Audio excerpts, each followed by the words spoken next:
Remember that it is already a battleground. Remember that Krishna himself has tried the utmost to avert war. He himself had gone as a messenger to the court of Duryodhana and tried his best. Now all that is behind. Before war, the right action is please try to prevent war. War means a lot of suffering. On the battlefield, now you cannot act like a peacenik. Now you have to be an eagle, not a dove. Now you must fight. Acharya ji, pranam. What kind of a mind does the character of Ellsworth II represent? Obviously, there is something malevolent about him, and even Catherine senses it. Even though she sees him as a gentle old man at the surface level, there is something powerful and scary about him. And the way Rand keeps telling about him indirectly only adds to this mystery. Please guide. Also, the very first chapter resonated very strongly with me, as Rock's views on architecture correlate with my views on music and my music studies. We are taught to appreciate and delve into certain musicians and genres and learn things the way they were done in their time, while in reality, none of these true artists became what they were by copying or idolizing the past. Their own voice came from their true understanding of the present. We are not encouraged to find and cultivate our own voice in school, and this saddens me, since music should be alive and fresh, a true expression of the artist's suffering and joy.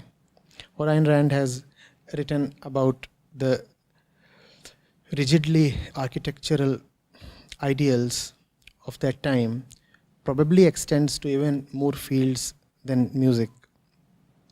Why is it so? Why are we not allowed to be free in our respective fields?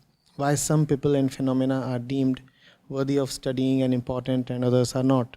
Are we secretly finding security in elevating certain opinions to the level of facts or even truth itself? Julius, we are the society. If in the field of architecture or music, it is happening that man is quite attached to the past, full of reverence, needlessly differential, then that is how human beings are. That's how you and me are. What do you mean by why are we not allowed to be free in our respective fields? Go into this sentence. Why are we not allowed to be free in our respective fields? What do you gather from this statement? There's you who is seriously trying to be free, and then there is the wicked society consisting of authorities and all those graying and foolish and dowdy professors, and they are not allowing you to be free, right? This is pompous self-gratification and self-aggrandization. When you say the society is a dog, who is the society, Julius? Oh my God. Who is the society? You and me. Go to any person and what would he say? Who is the cause of all his or her troubles? Others. Others meaning the society. So you blame the professor and the professor will blame the students. You have Sarkari schools in India, government schools, where neither students nor teachers come. You go and ask the teachers, why don't you go to the classrooms to teach? They say the students are such dogs. They don't come. Why should we waste our time standing to empty chairs? And obviously, if you go to the students, what do you hear from them? The teachers are all wolves. Come on. The teachers were once students, the students are would-be teachers. We are all one. Why blame others? We are all one in this game, and we are all together victims of the one common enemy. And that one common enemy is called Maya. It is called Prakriti. It is not you versus society. It is you and society versus Maya. Why don't you get it? Maya is not society. Maya is not even you. Maya is you and society, and you are the society, and the society is you. Is that so difficult to understand? It is difficult to understand if it is only because it is easy to lay blame upon others. Then we'll have a vested interest in not understanding the simple thing that I'm saying. Others, she did me in. Why is your life such a mess, kid? She did me in. Let not the Fountainhead become a means to abrogate responsibility. By constantly blaming this and that, what are you doing? What are you doing? Avoiding responsibility of your situation.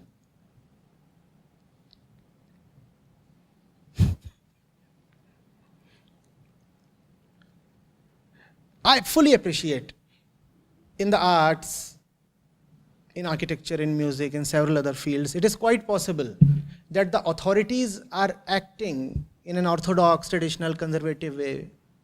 Choose your word.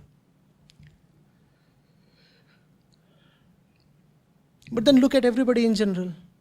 Are we not all clinging to tradition in some way or the other? What is tradition? That which is coming from the past. What is the first thing that comes from the past? You.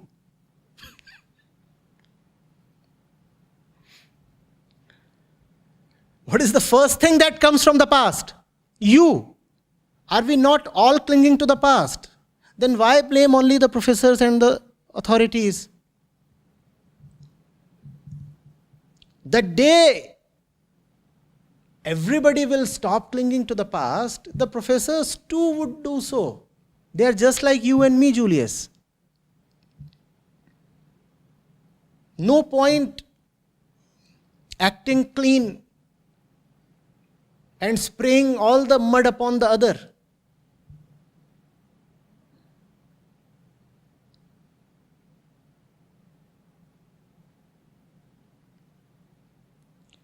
Are we getting it?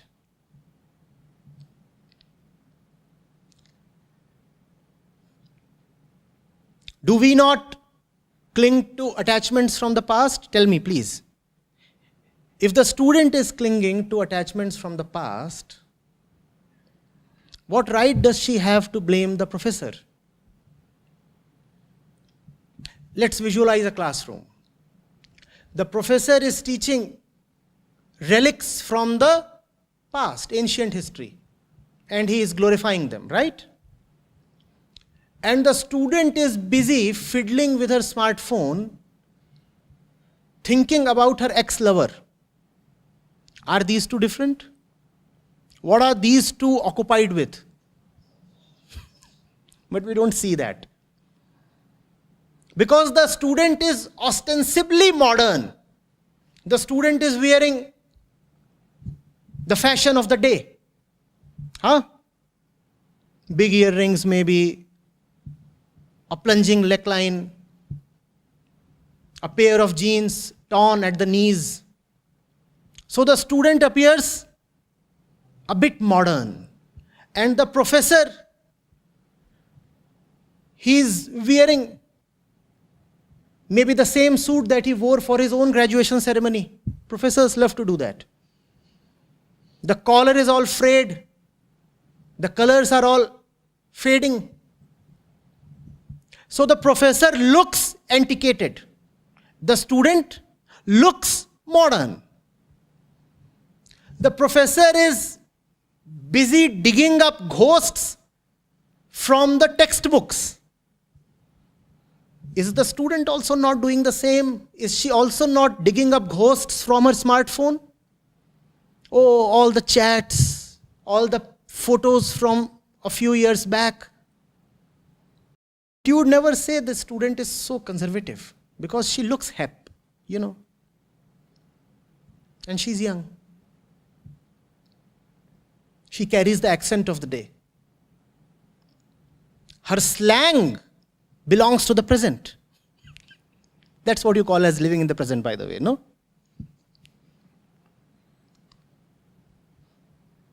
The professor, his vocabulary belongs to the past. So he is a very, very easy target. You can very quickly label him as a leftover from the last century. The student, oh no. She belongs to today. In fact, she belongs to the future, you see.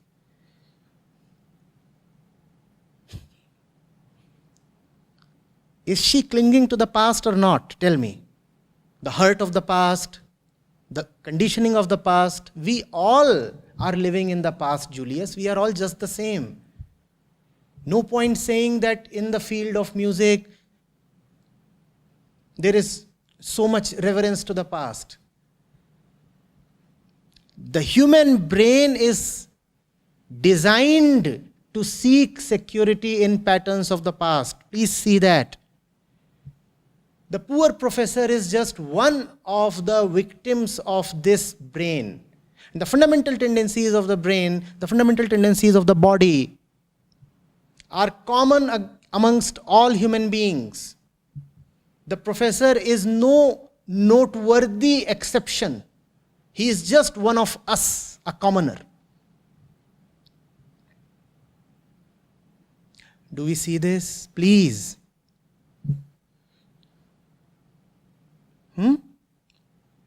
Do we see this?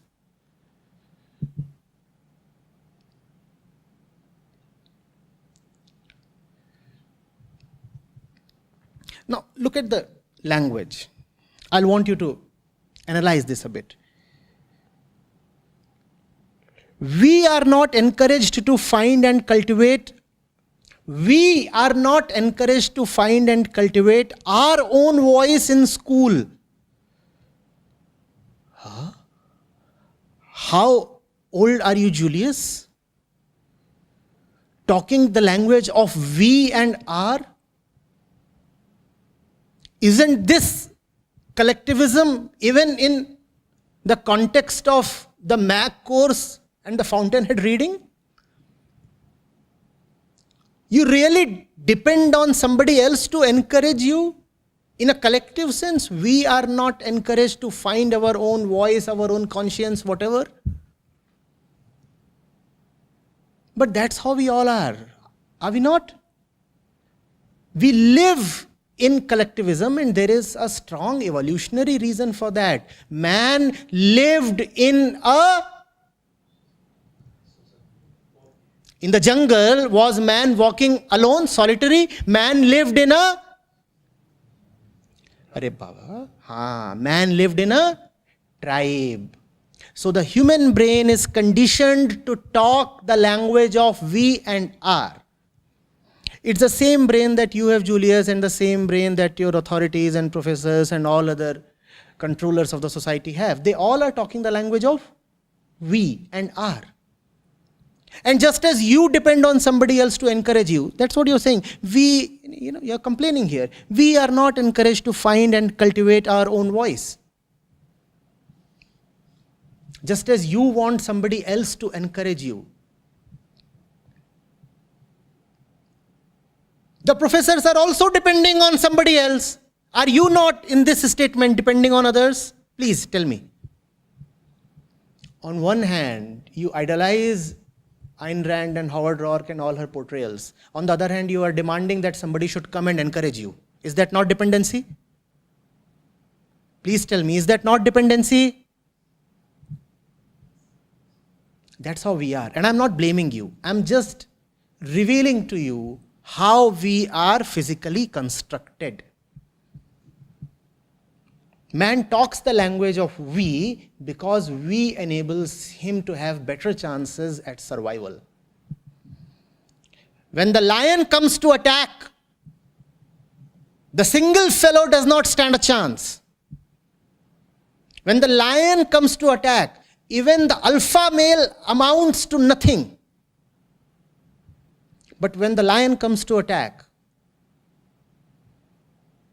then a herd of 20 talking the language of we would probably be able to repulse the attack. Do you see this? You might be the alpha male of the gang in the jungle. Broadest shoulders, supreme individualism.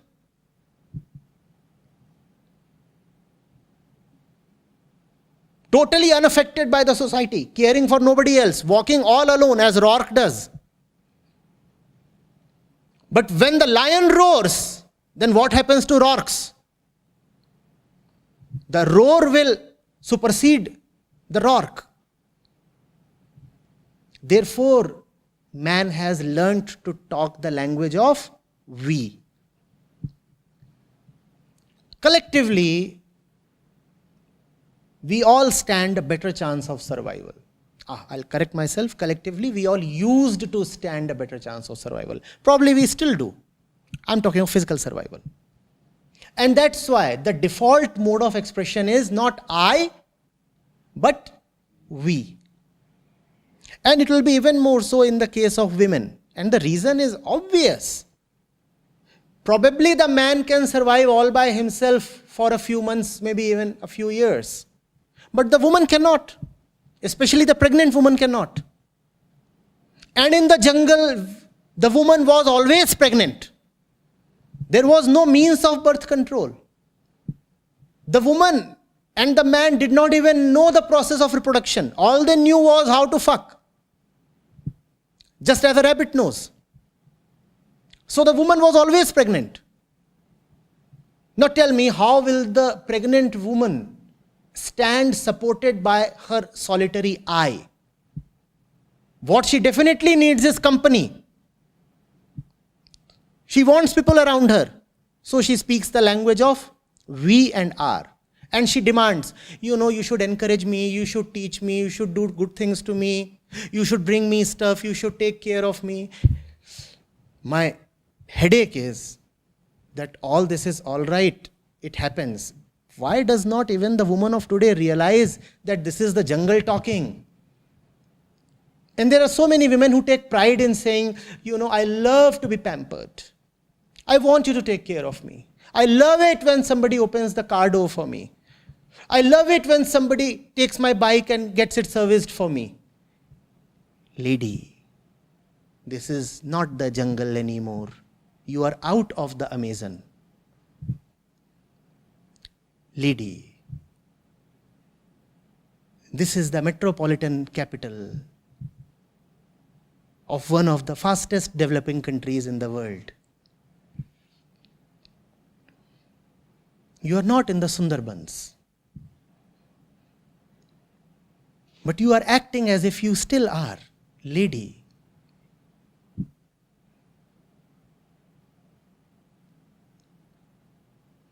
the jungle. It's almost as if man wants to avenge the jungle inside him. Hence he is chopping off all the jungles outside him. It sometimes appears to me that way. Because you cannot chop down the jungle within you. So you are playing a dirty game. You are bringing down the Amazon.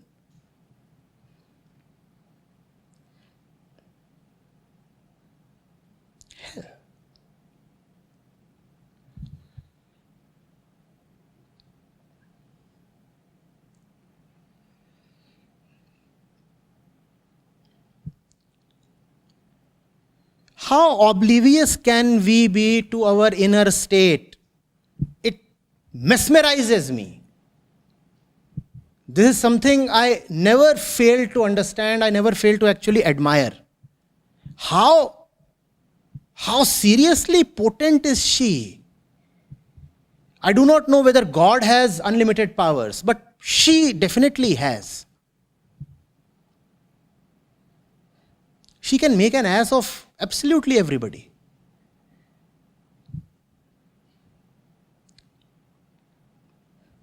There are just two kinds of creatures in the world: single asses and double asses.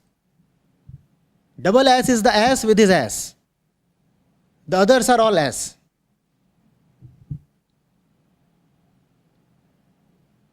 There is hardly anybody who has been able to call her out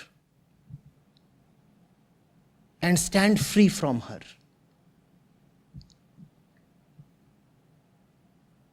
Very few, and that too in episodes.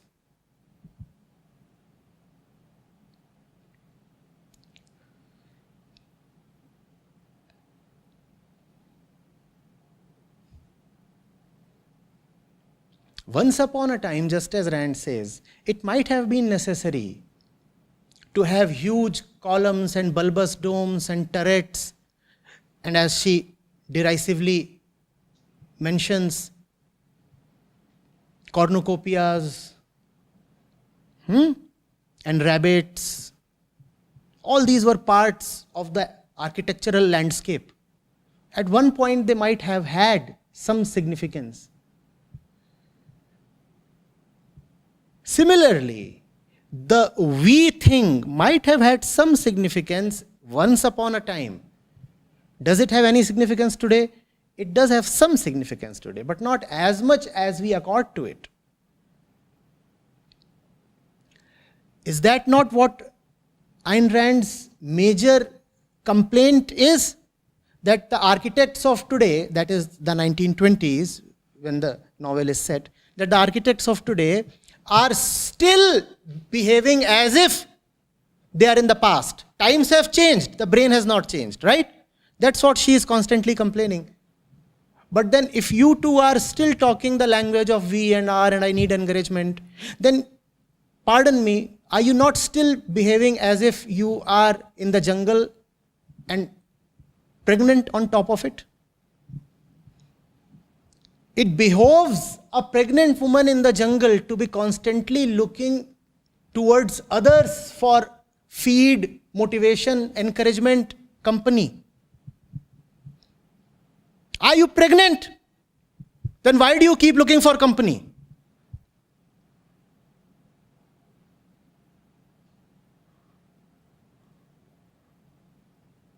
Are you in the jungle? Do you walk naked? Do you run after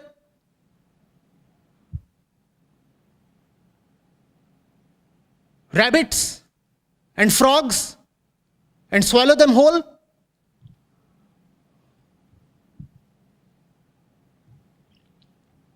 That's man's tragedy. His exteriors have changed, his interiors have not. Going by the motif of the novel, what would such a house look like, whose exteriors have changed and the interiors have not? You know what is the name of such a house? Man. The exteriors are changing with great rapidity. Technology, innovation, whatnot. Interiors,